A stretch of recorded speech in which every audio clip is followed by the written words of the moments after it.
l'émission Parole de Femmes. Nous terminons notre semaine sur l'authenticité et nous allons terminer en parlant de l'habillement, des vêtements. Alors on a parlé d'être transparent, mais ce ne sera pas le cas pour la tenue. Par contre, ça va être plutôt l'inverse. D'accord? Vous nous connaissez, nous sommes décentes. Après, vous aimez pas le style, mais nous voulons rester décentes. Et le transparent ne fait pas partie des standards, des critères, malgré l'authenticité. Et donc aujourd'hui, on va voir comment on peut s'habiller de façon authentique. Alors ça peut sembler peut-être un sujet un peu farfelu, mais comme on l'a dit un petit peu depuis le début de la semaine, c'est parfois difficile d'être authentique dans notre personnalité, authentique dans qui on est, dans ce qu'on aime, dans ce que Dieu nous appelle à faire et aussi dans nos apparences parce que selon les milieux dans lesquels nous sommes, et je ne parle pas seulement de l'église, mais c'est aussi à l'école, aussi au travail, les modes sont très présentes, le monde de la mode est très présent et on peut se sentir quelquefois comme forcé d'adopter un certain style vestimentaire pour se faire accepter, se faire aimer, mais aussi quelquefois pour se faire respecter, pour donner du poids à qui on est ou au titre qu'on peut porter. Et on peut se mettre beaucoup de pression soi-même, quelquefois une pression que personne nous met, mais on se dit, normalement, je sais pas moi, une prof devrait s'habiller comme ça, pour aller à l'église, on devrait s'habiller comme ça, et puis pour aller à l'école et pour être populaire, il faudrait s'habiller comme ça. Et du coup, on peut même se perdre dans l'authenticité, dans nos tenues vestimentaires, et ça va être la première chose que les gens vont voir. Et on a parlé beaucoup de l'intérieur, cette parure intérieure cachée du cœur, et en fait, la manière dont on s'habille devrait refléter la personne que l'on est réellement, devrait refléter cette parure extérieure. Et j'aimerais pouvoir vous lire ce passage dans 1 Pierre 3,3 que sûrement vous avez déjà entendu.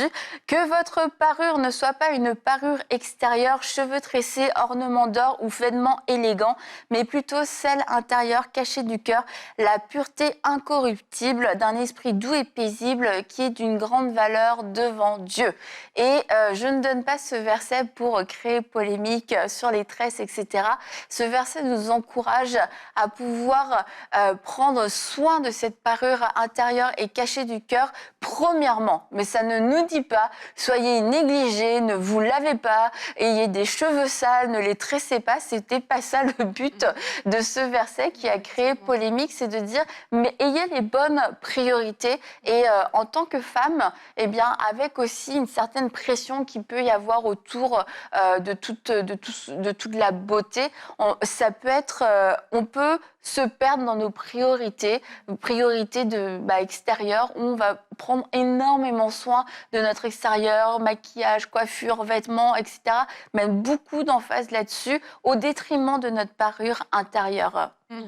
Et justement, comme tu dis, l'important, ce verset-là vient justement renforcer que c'est l'intérieur qui compte. Mais on est en train de parler aujourd'hui de l'authenticité dans nos vêtements, donc c'est de l'extérieur dont on va parler. Et aussi, en fait, ce qui se passe, c'est que des fois, on est dans un extrême ou un autre. Soit dans un extrême d'extra au niveau de notre apparence extérieure, beaucoup de maquillage, de coiffure ou de peu importe, ou dans l'autre extrême d'une négligence vraiment totale. Et il y a des courants de pensée où est-ce que plus que tu es négligé, plus tu es sain. Mais l'habit ne fait pas le moine. Et ce qu'on est en train de dire aujourd'hui, c'est d'être authentique dans notre façon d'être, authentique dans notre apparence extérieure, mais en comprenant que ce n'est pas parce que tu es hyper négligé que tu es sain, mais ce n'est pas parce que non plus tu es hyper bien habillé que tu es plus proche de Dieu, en fait. Et donc, c'est par rapport à nous-mêmes être authentique, même financièrement, par rapport à ce qu'on est en train de faire, mais aussi par rapport au regard des autres. Nous, à l'Église, on dit toujours, quand quelqu'un vient, les gens, ils viennent dans la maison de Dieu, chaque personne doit se sentir accueillie. Et en tant qu'assemblée, on doit être à l'aise d'accueillir quelqu'un, peu importe la manière dans laquelle elle vient. Et que l'apparence ne soit pas un frein pour accueillir quelqu'un. Soit un frein pour que la personne qui rentre ou pour les personnes qui reçoivent. Dans Jacques, la Bible va dire dans Jacques que si quelqu'un vient bien habillé, etc., et que vous le mettez à la première rangée, et que quelqu'un d'après un autre frère vient mal habillé et que vous lui dites « tiens-toi debout » ou « assieds-toi sur mon marchepied », mais vous faites mal en fait. Et je crois que quand on parle d'authenticité dans les vêtements, beaucoup d'enfants de Dieu peuvent s'asseoir et dire « attends, est-ce que je juge les gens juste par leur façon d'être habillée? Est-ce que je juge une dame juste parce qu'elle est en pantalon ou juste parce qu'elle est en jupe ou juste parce que ceci ou juste parce que cela? Et ça vraiment, ça a l'air simple comme ça, mais c'est encore une fois, c'est peut-être des petits raisonnements qu'on a à l'intérieur de nous, que Dieu nous challenge aujourd'hui à s'asseoir et y réfléchir en fait. C'est aussi parce qu'on définit les personnes à cause de leur habillement, mais cela cache aussi le fait qu'on peut se définir en fonction de notre habillement à nous. Et c'est important d'établir ces choses, en fait, et de dire que tu n'es pas ce que tu portes. Tu es ce que tu es, mais ce que tu portes ne te définit en rien, en fait. Et il faut le comprendre, parce que trop souvent, on veut, parce qu'on a mis je sais pas, tu t'es peut-être hyper bien habillé, parce que tu veux qu'on ait une image de toi, de quelqu'un de très beau, de quelqu'un d'élégant et tout, mais c'est pas l'habit qui va changer ton visage, là, tu vois, c'est par rapport à l'identité extérieure et même par rapport à l'identité intérieure, mais c'est pas ce que tu portes qui va définir ton identité intérieure. Donc c'est important aussi de faire ce recul pour nous et pour les autres, parce que de la même manière que cette personne qui rentre dans votre assemblée ne doit pas se sentir repoussée. Nous-mêmes, on ne doit pas se sentir inférieur parce qu'on a l'impression que... Ou supérieur. Ou supérieur, oui. Parce qu'on a l'impression qu'on est habillé moins bien ou mieux que les autres. Il faut vraiment mettre ces choses de côté. C'est sûr que l'homme regarde à ce qui frappe les yeux. Ça veut dire que l'apparence extérieure va peut-être être des choses qui attirent, mais vraiment, la discipline aussi personnelle veut qu'on dépasse parfois notre simple regard pour se dire, non mais au-delà de tout ça, il y a une personne que j'aimerais découvrir. Et il y a même des gens que, juste parce qu'ils sont habillés d'une certaine manière, les gens ne veulent pas les connaître forcément. Tu vois, parce que toi, tu es habillé d'un certain style ou pas, mais au-delà de cette apparence-là, mais il y a quelqu'un à découvrir qui est largement supérieur à ce que cette personne porte sur elle. Et dans l'autre sens aussi, c'est pas c'est ça, c'est vraiment dans tous les sens, je dirais, et dans tous les styles, parce que le but, c'est pas de définir quel est le style le plus saint, mais c'est justement de se dire, mais la sainteté ne se définit pas comme ça, et il y a beaucoup de préjugés qui peuvent naître. Bien, et à l'époque, c'était bon, le style, c'est plus le style costume, cravate, etc. Mais aujourd'hui, un style qui est énormément valorisé de nos jours, c'est un style beaucoup plus simple, jeans, t-shirts, etc. Même peu de jeans, peu de t-shirts, déchirés dans tous les sens. Et c'est un style aussi qui aujourd'hui est beaucoup mis de l'avant et valorisé. Et on ne peut pas dire, parce que tu es habillé comme ça veut dire que toi, tu es quelqu'un de simple. Toi, tu es humble. Ça veut dire que tu t'en fiches des apparences. Tu n'es pas là pour impressionner les gens. Mais en fait, ça reste un style, ça reste des vêtements. C'est pas notre cœur. Et qu'on soit habillé en jean, en t-shirt avec un cœur arrogant, qu'on soit habillé en costume cravate avec un cœur arrogant, ça reste un cœur arrogant qui a juste un style, une apparence différente. Et c'est justement là où on doit nous-mêmes faire ce travail. Et je pense qu'on le veuille ou non, on a quand même quelquefois certaines influences parce que tout le monde doit s'habiller, quasiment tout le monde, en tout cas sur la Terre, doit s'habiller, sauf quelques personnes qui sont à l'aise de ne pas s'habiller. Quelquefois, il y a des gens... Naturiste. Ok. Vous voyez, on est tellement authentique, c'est le genre de choses qu'on ne coupe pas, même si peut-être on devrait couper. Mais Nadine, tu veux continuer? On parlait de la pression de l'extérieur, tu parles des jeans et tout. Il y a des jeans déchirés à $300, hein, comme il y a des jeans déchirés à $10, et il y a des pantalons simples à $10, il y en a à 300. Donc pour dire que vraiment, comme tu dis, c'est le cœur en fait, c'est pas cette apparence-là. Mais je voulais juste revenir un peu. Ils sont si chers s'ils sont abîmés? Ah, c'est la mode. Ah, ok. C'est une marque, je sais pas. Mais je vais juste revenir parce que hier, on avait parlé des jeunes filles. Et quand on parle de l'authenticité dans son style vestimentaire, c'est qu'on grandit aussi là-dedans. Notre style vestimentaire va changer. Hein? On ne s'habille pas comme on avait 15 ans, quand on en a 45, quand on en a 60. Il y a quand même, des fois, on change aussi selon les modes, selon aussi notre morphologie. Oui, on doit respecter. C'est surtout ça. On respecte notre morphologie. Mais aussi, j'aimerais juste dire aussi par rapport à la pression extérieure. Alors qu'on parle d'être authentique dans ses vêtements, c'est aussi être authentique dans le sens où on est enfant de Dieu dans notre façon de nous habiller.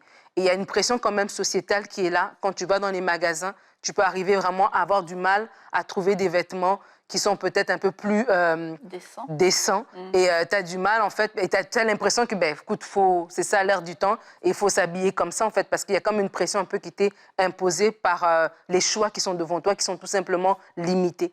Et c'est encore là un autre aspect où on doit manifester notre authenticité aussi. Ça veut dire que même dans mon choix vestimentaire, ce que la société appelle sexy, moi, en tant que femme chrétienne, on ne peut pas avoir la même définition, en fait. Si j'ai la même définition de la société, ou si j'ai même envie d'être sexy selon la société, c'est que je passe à côté, en fait, et je me fais voler. Je me fais voler mon authenticité et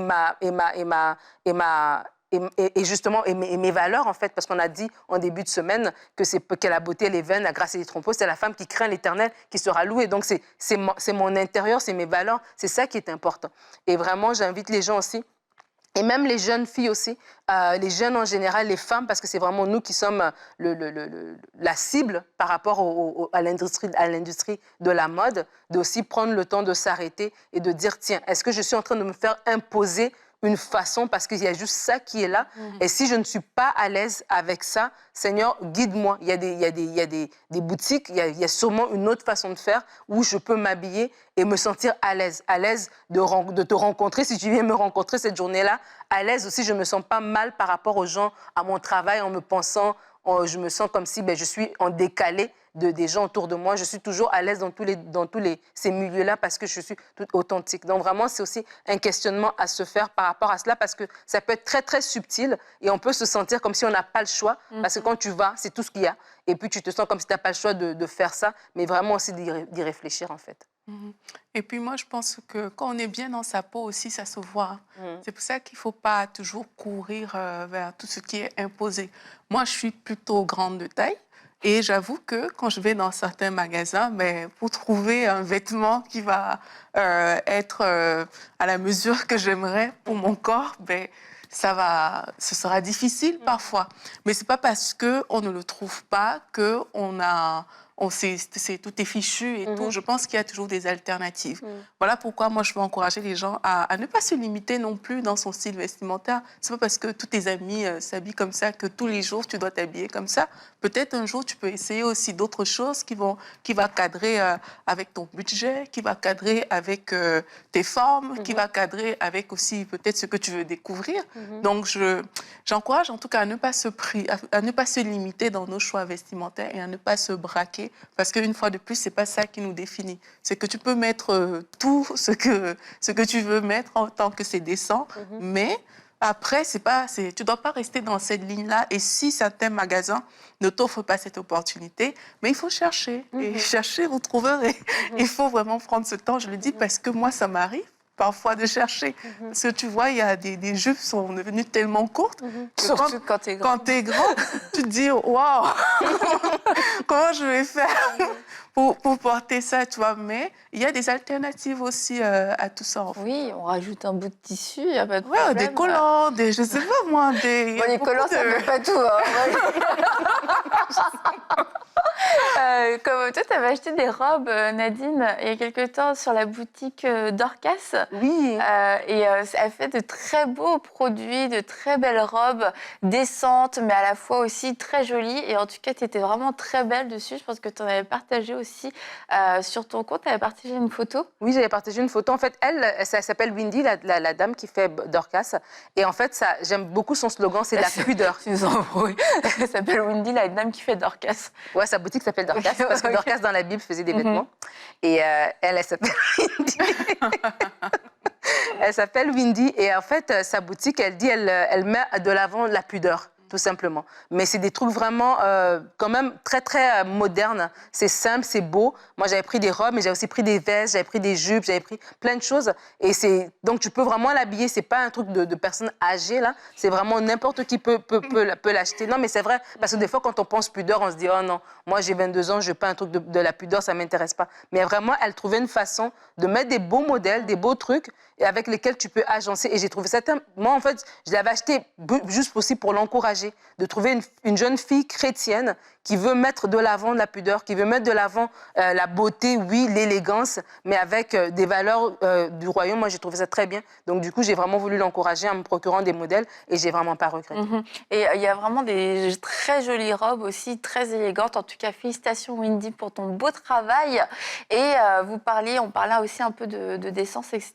Ça me rappelle, Eden, quand elle était plus jeune, comment je lui avais acheté un maillot de bain. Et bon, sur le coup, elle n'était pas fan, elle non plus, elle était plus jeune. Mais pourtant, c'est fou parce que quand je repense, elle était quand même jeune. Je me dis, c'est bizarre de sentir comme ça le regard des autres. Et je me souviens qu'il y avait une petite fille qui s'était moquée de son maillot parce qu'il était trop holy et trop saint. Et puis j'avais dit à Eda, c'est pas grave, tu t'en fiches, écoute, c'est pas grave, on s'en fiche. Et en fait, quelques temps après, la petite fille avait le même maillot. Mais tout ça pour dire que quelquefois, on n'ose pas porter des choses qu'on aime et qui correspondent à nos valeurs parce que c'est trop différent de ce que les gens portent et parce que peut-être, oui, bon là, elles étaient petites, donc je parle de moquerie, mais quelquefois, on va être un peu regardé ou on est différent, c'est ah ouais, sympa. Tu viens d'un autre temps. Et puis, en fait, tu vois que ça peut plaire finalement aux gens, mais la différence, sur le coup, peut créer plus de la moquerie ou du jugement, etc. Mais au final, tu te dis, je me prive. Et puis, la fille, 2 semaines après, elle a la même chose que moi. Donc, quelquefois, on se met, encore une fois, tellement de pression parce qu'on veut éviter le regard des autres, on veut éviter la désapprobation des autres. Et puis, on devient une inspiration. On devient tout simplement une inspiration en établissant nos propres standards, en établissant notre propre valeur. Et je veux le redire, il y a possibilité d'être jolie, d'être élégante, tout en ayant un style pudique et sain et qui soit totalement décent. C'est possible de pouvoir allier les deux. Aurélie, Oui. Aurélie, tu vas répondre à une question. Une question, oui. Allô les filles, je n'ose pas m'habiller comme je veux à l'église car toutes les autres femmes sont très élégantes. Devrais-je changer de style? Au final, c'est une question qui peut se poser encore une fois dans les deux sens.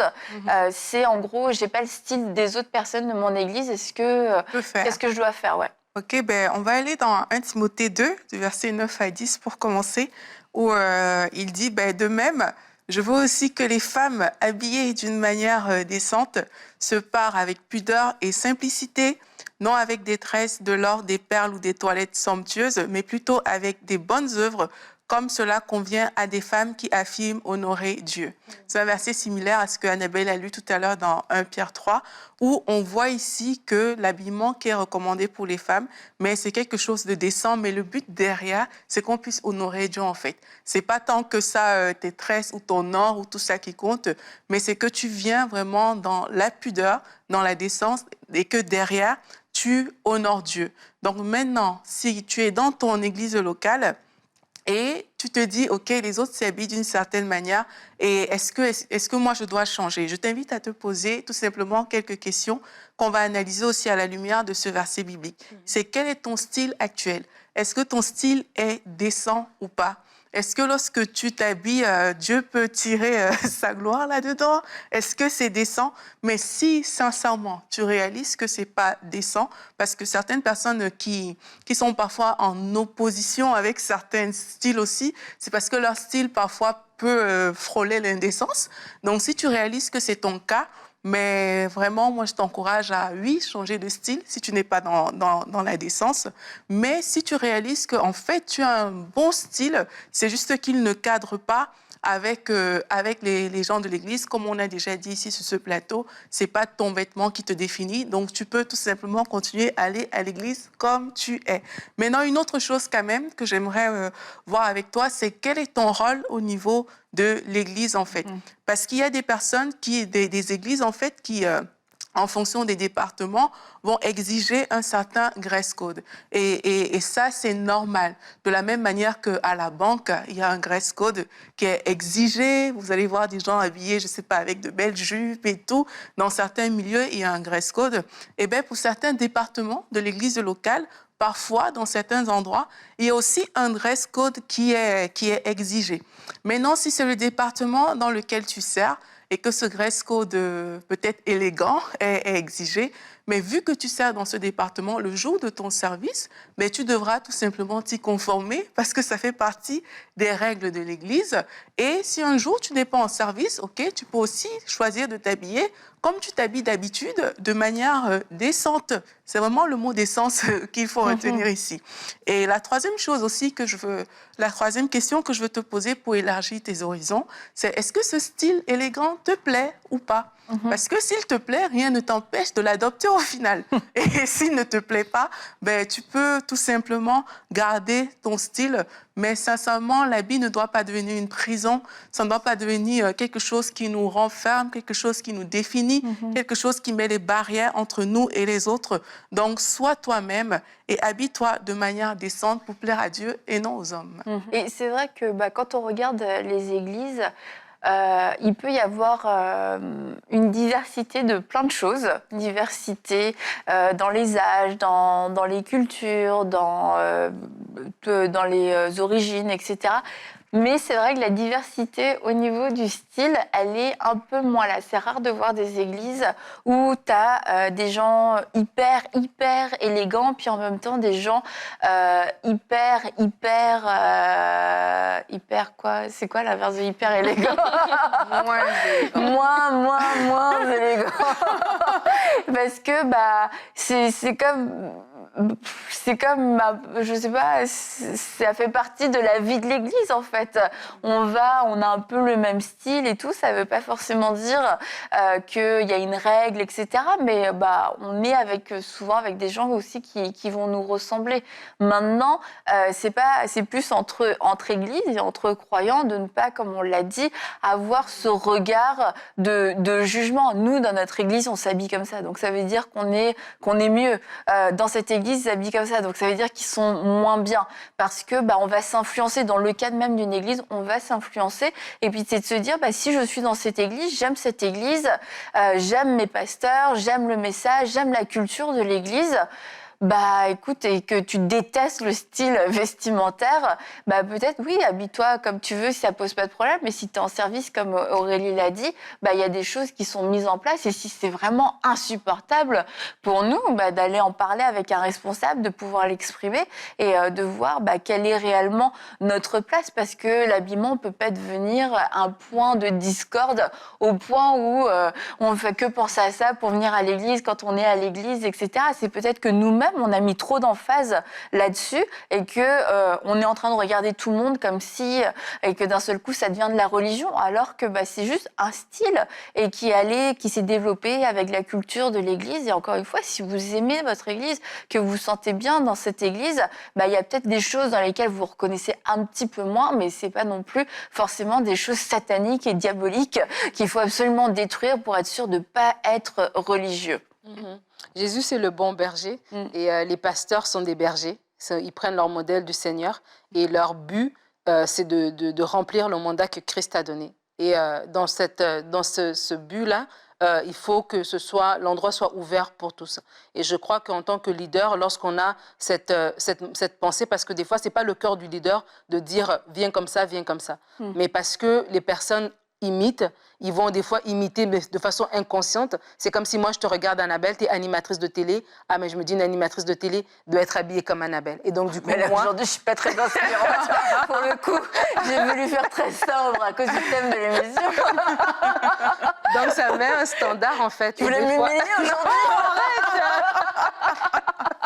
certains standards et des fois, on peut influencer les gens sans s'en rendre compte. Donc, le pasteur doit être aussi conscient que s'il est tout le temps en veste-cravate, ben, il envoie le message, ici, c'est veste-cravate. Et si quelqu'un, comme tu dis, se sent mal parce qu'il n'a pas les moyens d'avoir une veste-cravate, ou il pense que veste-cravate, ça veut dire quelque chose que lui, il n'a pas compris, ça va un niveau supérieur, je crois que c'est là que la conversation, elle se fait. Mais en tant que brebis dans l'Église, ne faisons pas des ghettos où est-ce que, genre, on met comme si on a une mentalité, ici, c'est comme ça, et on repousse les personnes, en fait. Des fois, le pasteur, lui, il n'est même pas au courant de tout ça. Et c'est dans l'Église, nous-mêmes, notre façon d'être, qui va faire que certaines personnes arrivent et se sentent pas reçues. Et l'inverse aussi est vrai. Si on est en jean et puis moi, j'arrive avec ma robe à talons, je me sens pas reçue parce que j'ai l'impression que je détonne. Mais le but, à la fin, c'est d'amener le plus de personnes à devenir des disciples de Jésus. Alors, posons-nous la question, que ce soit dans les bancs, que ce soit sur l'estrade, dans ma façon d'être, est-ce que j'ai envoyé le message que cette maison est une maison spirituelle ouverte à tout un chacun et chaque âme est précieuse, est importante et a la même valeur, est au même niveau en fait. Il n'y a pas des plus et des moins. Et si vraiment on trouve que ça devient une barrière, ben à ce moment-là, c'est de l'adresser parce que ce serait horrible et ce serait tellement triste de perdre des gens basés sur ces choses-là, à cause de ça. Et ça, c'est dans les deux sens, en fait, peu importe le style vestimentaire de votre église, mais c'est vraiment du superflu. Mais l'être humain va des fois vouloir faire des montagnes avec des choses tellement superflues. Mener des combats. Ouais, mener des combats